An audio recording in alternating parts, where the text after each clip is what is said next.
Have you ever wondered how a child develops? Maybe at one time, you have compared the development of this child to that child. Children do not grow at the same rate and at the same time.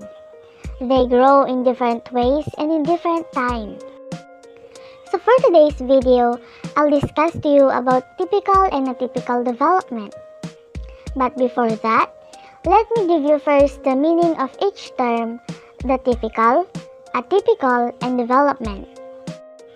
The word typical is showing the characteristic expected of or popularly associated with a particular person, situation, or thing. While atypical is used to conform to the norm or that is irregular, such as an irregular behavior or action. Development, on the other hand, is the process that creates growth, progress, changes, or the addition of physical, economic, environmental, social, and demographic components.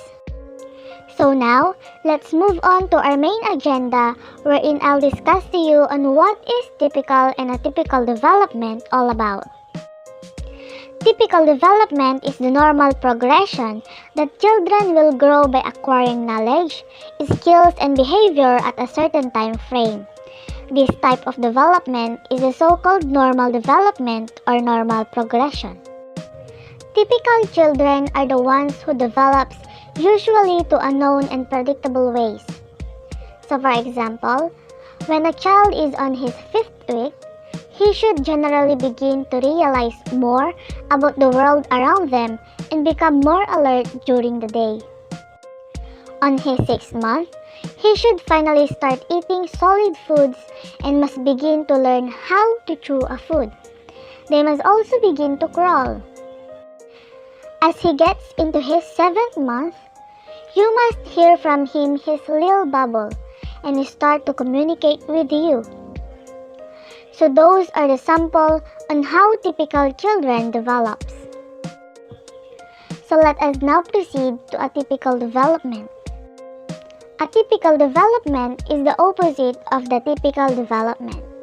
It is where it doesn't follow the normal course. More so, a child is developing atypical when he or she reaches a milestone earlier or later than other children. There is no normal progression occurs in such a way that there are some developmental delays. It occurs when the child appears to lag behind or is way ahead of same age peers in any of the different skills. So atypical children are the one whose developmental trajectory show deviance from normal development. So that's all for today. Hope I give you knowledge on what is typical and atypical development all about. See you in my next video.